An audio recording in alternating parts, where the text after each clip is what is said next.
are discussing the problems of the paint industry. We have Mr. Bharuka, the Managing Director of Kansai Nerolac, and Mr. Nagendra Kumar, who is of the CBEC and widely recognized as one of the best experts on GST at the moment. Gentlemen, thank you very much for joining me. Well, Mr. Bharuka, in the first place, do you think industry is somewhat prepared, 90% there in terms of the technology and in terms of preparation, the technical preparation? So, I mean, I would not like to say that's a blessing in disguise for a simple reason, otherwise we can keep delaying this. So, from an industry perspective, I think we have been always wanting GST to be implemented as early as possible. Unfortunately, the way we work as a country, the laws are still not clear, and because of that, I think preparedness of industry also is slightly delayed. At the same time, let me also admit, I think industry is also not fully aware of the implication of GST and how it is going to impact them, how they need to handle the entire ecosystem. It is not only their own preparedness of their vendors, preparedness of the dealer network, right? And these are some of the big challenges I think we are facing. And also, how do you educate your own employees, right? And this, I think this becomes the biggest challenge for us. Otherwise, as you rightly said, yes, some of the large organizations are ready in terms of the infrastructure, but till law becomes clear, I think we don't know what to put in the system. Till law becomes clear is very wisely put and well put, Mr. Bharuka. Mr. Nagendra Kumar, on that note, let me come with a common man's problem, which will also be industry's problem. For instance, say an Airtel phone, which is sold perhaps in Bombay, to a customer, okay, maybe in Bombay, but he has gone to Delhi and he has made a call to someone who is in Calcutta. Will all the SGST guys lay a claim to the money? Well, I think insofar as where does the tax revenue accrue to will largely depend upon the ultimate place of consumption. Since GST is a destination-based consumption tax, the tax revenue will have to go to the state of where ultimately the consumer has consumed the service. So where the call has landed in this case? Yes. Basically, the place of supply rules which have been put in the public domain as a part of the IGST law, we have said in case of a telecommunication service like a mobile telephony, if it is actually a service relating to a subscriber who is on a post-paid basis, we would say the place of supply is the address on record of the subscriber. In this case, if the person is actually an Airtel subscriber and his address on record is, let us say, is in Calcutta, and that tax should legitimately go to the state of West Bengal where the consumer is ultimately located. Whether he is consuming the service while he is on international roaming or in a domestic roaming or it is on travel. You are giving me an answer to a very specific problem. Right. But will these questions keep coming, or is there one answer for all questions? Otherwise, what would happen is Calcutta will demand, Bombay will demand, Bangalore will demand, and at every point it will be answered. But it will mean an appellate authority, it will mean 90 days, 180 days, 2 years, and money stuck. So, are you seeing that scenario? Yes. Insofar as the place of supply provisions are concerned in the IGST Act, which has been brought as a part of the provisions, there is a complete consensus between the state and the center insofar as the place of supply provisions are concerned. Now, these provisions are also in the public domain, and the industry is well aware of exactly what are the consequences of these provisions. There could be possibly competing claims in case of place of supply in cases which we have not actually contemplated today. But these are issues which will actually come into focus when actually the provisions are applied to a given practical business situations. But what precedents have to evolve. And place of supply provisions, let me tell you, is an evolving concept even internationally. Are you answered, Mr. Bharuka? No, actually, we are, worried with the interpretation. While I mean, the intention may be very well, written, very well understood, right. But whether it is understood in the same way by all the states, right? Because every state will interpret in a different way, and that is our biggest worry.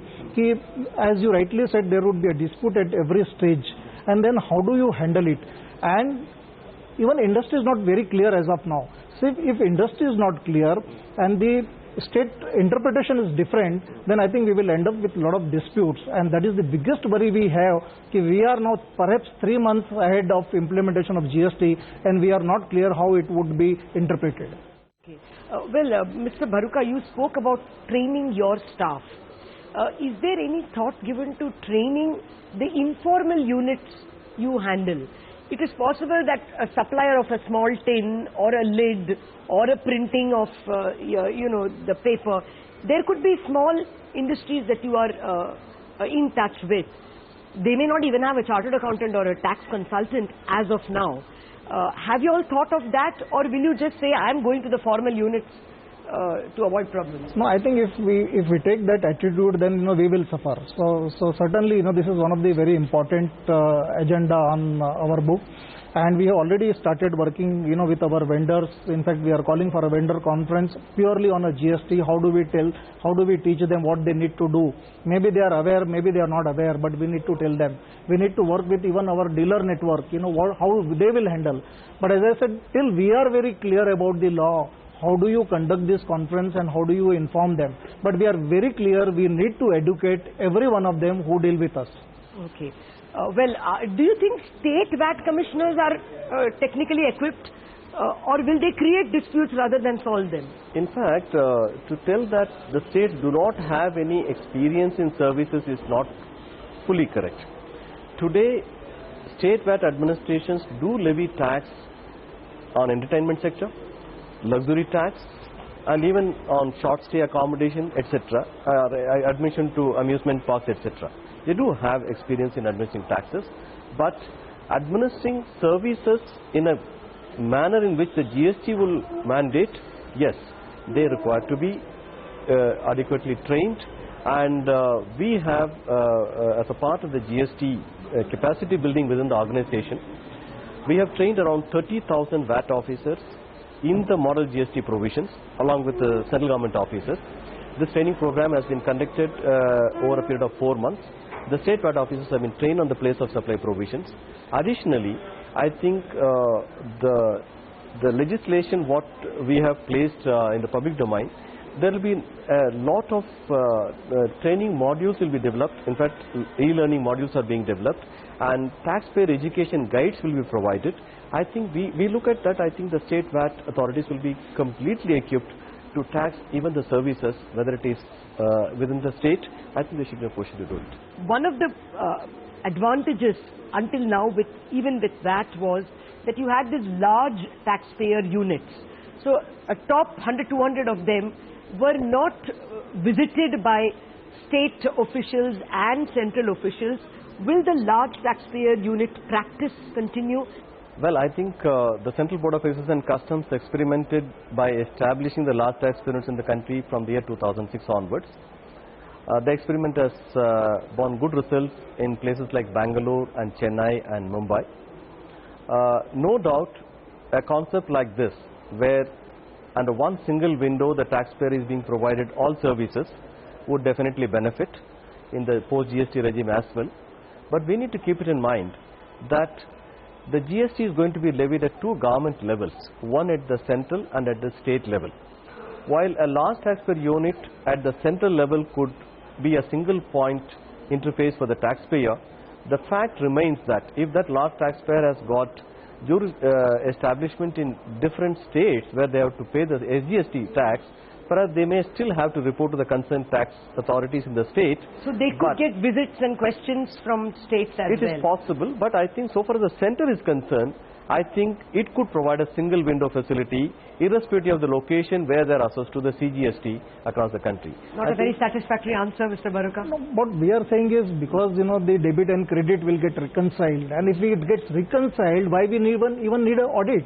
So why only large scale? I am saying even the dealer network, or for that matter even a small vendor, should never be visited. I mean, it should be exactly like income tax.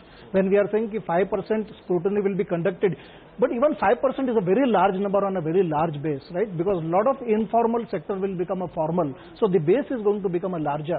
So if really we want this to be successful, right, in the minds of the, I think, all the traders, then it is very important that we send a very positive signal that initially perhaps you would not be visiting them, you would not be harassing them, and perhaps instead of 5%, maybe you will have only 1% of the audit to be conducted. Okay, exactly that, sir. There is a self-policing, as Mr. Bharuka puts it.